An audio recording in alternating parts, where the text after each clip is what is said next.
The grand marketplace of Velshara Station hummed with the cacophony of 1,000 worlds. Merchants hawked their wares beneath crystalline domes that separated them from the void, while travelers from across the Galactic Coalition bartered in dozens of languages. It was a place of abundance, where exotic foods and precious resources flowed like rivers between the stars. And yet, in the shadow of that abundance, Lith starved. She huddled against the cold metal wall near the eastern concourse, her once magnificent scales now dull and cracked like ancient pottery. The horns that should have gleamed with the iridescence of her dragon heritage had faded to a sickly gray. Her wings, folded tight against her emaciated frame, trembled with each labored breath. The other species passed her by without a second glance. Some averted their eyes entirely. Others did worse.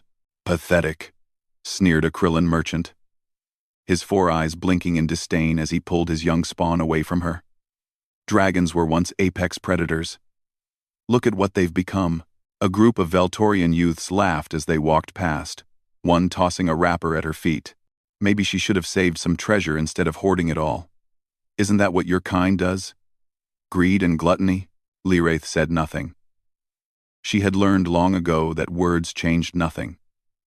Her people had fallen from grace 3 cycles past, when the dragon enclaves had been dissolved after the territorial wars. The Coalition had scattered her kind across the galaxy, stripping them of their worlds and their status. Now they were refugees, unwanted reminders of a conquered species, and she was too proud to beg. Her stomach cramped violently, a sensation she'd grown accustomed to over the past 5 solar days. The protein rations at the refugee center had run out again, and the officials had promised soon with the same empty eyes they always wore. Soon meant nothing when your body was consuming itself to survive. The afternoon crowds thickened, and with them came more stares, more whispers. A Horthian family crossed to the opposite side of the concourse, rather than walk near her. She couldn't blame them. She probably looked like death itself, scales flaking, eyes sunken. Then came the footsteps that stopped. Lith didn't look up at first. Experience had taught her that those who stopped either wanted to mock her more thoroughly or lecture her about the righteous war that had destroyed her people. But these footsteps were different, lighter, accompanied by the soft rustle of fabric rather than the click of chitin or scales. "Hey there." The voice was warm, pitched low, in perfect galactic standard but with an unusual accent. Human. Lith had heard of them, the newest species to join the Coalition. Barely a century into their integration. They were still rare this far from the Sol system. She raised her eyes slowly. The human male crouched before her, bringing himself to her level. He wore simple traveler's clothes, a worn jacket over a dark shirt, and a pack slung over his shoulder. His face was young but weathered, with kind brown eyes that held no disgust, no pity, just genuine concern. In his hands, he held a sealed container. "My name's Jonas Hale," he said simply. "And you look like you could use a friend." Lith's throat tightened. "I need no charity, human." "Good thing I'm not offering charity then." Jonas smiled and sat down cross-legged beside her, right there on the cold station floor. He opened the container, and the scent of cooked meat and vegetables wafted out real food, not ration paste. "I'm offering companionship. There's a difference." Around them, the crowd began to slow. Aliens stared, whispered. A human sitting beside a dragon? Sharing his meal? It was unprecedented. Scandalous. Even. Jonas either didn't notice or didn't care. He pulled out 2 utensils from his pack and held one out to her. "Share a meal with me?" Lith stared at the offered utensil, her clawed hand trembling. "Why?" The word came out as barely a whisper. "Why would you do this?" Jonas set the container between them, steam rising from the food. "Where I come from, we have a saying, no one should eat alone. It's one of our oldest traditions. Breaking bread together means something. It means you're not invisible. It means you matter. Your kind doesn't know me," Lith said, though her eyes remained fixed on the food. "Doesn't know what my people did during the wars. Maybe not," Jonas acknowledged. But I know what I see right now. I see someone who's hungry, someone who's been treated like they're invisible. He picked up a piece of roasted meat with his utensil. And I know that back on Earth, we fought our own wars, did terrible things to each other. We're still learning from those mistakes. But one thing we learned? That everyone deserves basic dignity. A Krillin official approached, mandibles clicking in disapproval. Human, you are aware that dragonkind are monitored species? There are protocols. Jonas looked up calmly. Is there a law against sharing a meal? The official hesitated. Well, no. But, then we're done here.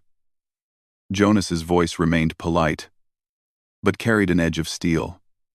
Unless you'd like to file a complaint about two sapient beings eating lunch together?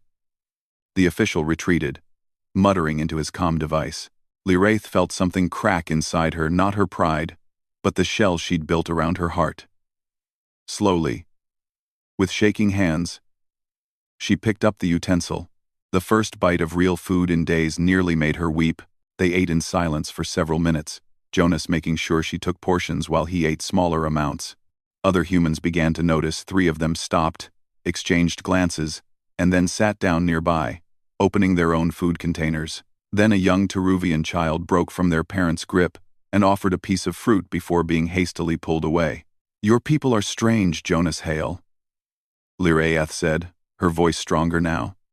The galaxy sees my kind as fallen predators. But you see... What? Jonas considered this as he chewed thoughtfully. We see someone who's been knocked down. And humans? We have this weird habit of rooting for the underdog. He smiled. Besides, Earth's history is full of mighty empires that fell. We know that circumstances change. That today's refugee might be tomorrow's ally. That's worth a meal, don't you think? Lith felt her eyes burn, not from hunger this time, but from something she'd thought long dead. Hope. Thank you, she whispered. Jonas reached into his pack and pulled out a small data chip. This has information about a human merchant collective operating out of Sector 7. They're looking for interpreters and guides who know coalition space. The pay's fair, and they don't care about species politics. He pressed it into her palm. It's not charity. It's an opportunity. What you do with it is up to you. As the meal concluded and Jonas stood to leave, a small crowd had gathered, some disapproving, but many more watching with curiosity. The humans among them nodded in approval. Will I see you again? Lith asked, standing on steadier legs than she'd had in weeks. Jonas shouldered his pack. Galaxy's big, but it's also small in the right places. Maybe our paths will cross again. He extended his hand in the human gesture of farewell. Take care of yourself, Lith. The stars are still full of possibilities. She clasped his hand with her clawed one, feeling the warmth of living contact for the first time in months. As Jonas Hale walked away into the bustling crowd, Lith looked down at the data chip in her palm, then at the slowly dispersing onlookers. Some still sneered. But others, particularly the humans she noticed, watched with something different in their eyes. Recognition. Respect. She straightened her spine, feeling her wings unfold slightly. The hunger in her belly was sated. But more importantly, something fiercer had been kindled in her chest. Perhaps there was room in this galaxy for second chances after all. And perhaps humanity's greatest strength wasn't their weapons or their ships, but their stubborn refusal to let others suffer alone.